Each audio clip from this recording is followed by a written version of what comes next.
Welcome back. This is Retirement News Online. So the longer the time spent in retirement, the harder it becomes to be certain about a retiree's financial outcome. So in planning for retirement or living in retirement, you have to understand the risks that lie ahead and how they could impact your financial security. And joining me is Steve Beller with Appreciation Financial.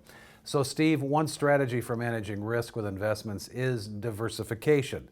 So talk about what you see with new clients in your practice. Would you say that a lot of people think that they are diversified but really aren't? Well, Scott, that is absolutely a great question. I hear that a lot. In terms of diversification, a lot of my clients that I've worked with basically tell me that they have either some mutual funds, stocks in their 401ks, their IRAs, and so on. But a lot of the time, basically, it's really the same stocks, right? So if you are not completely diversified, whether it be with cash value life insurance or a fixed index strategy that provides the upside with no downside when the market essentially has a downturn, so you don't wake up one morning and basically 22% of your account has been wiped out due to market downturns and losses in the market like it's basically had over the last 2 years. Can you talk about the difference between a client's risk tolerance and risk capacity? Sure, that's another great question, Scott.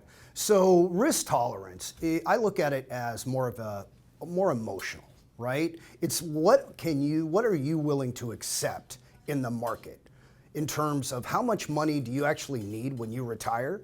So that risk tolerance is really emotional. What are you willing to do? What accounts do you want your money in where they can grow and so on? Risk capacity is more along the lines of what can you afford? How much money do you actually need to put into your accounts on a monthly, yearly basis, whether it be an indexing strategy, mutual fund stocks, cash value life insurance, that's going to provide you an income stream for the rest of your life when you retire. And then Steve, how should market risk in a portfolio adjust as someone gets closer to retirement? Oh, I really get that question all the time. So when someone gets closer to retirement, you are dealing with a time horizon, right? So where are you today? And how many more years do you have left to retirement? So for instance, you have 5 years left. Can you really afford to have all your eggs in one basket? And if there's a downturn in the market and you've been wiped out 20%, 22%, and now you have to go back to work for 5 years, 7 years because you cannot afford to retire? So that really is a great question. I get that a lot.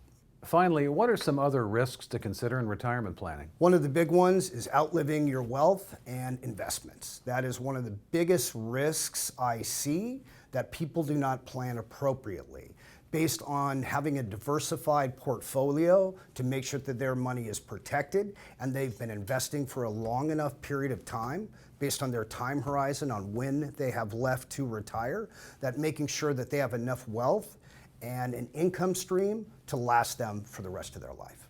My guest has been Steve Beller with Appreciation Financial. Thanks for watching Retirement News Online.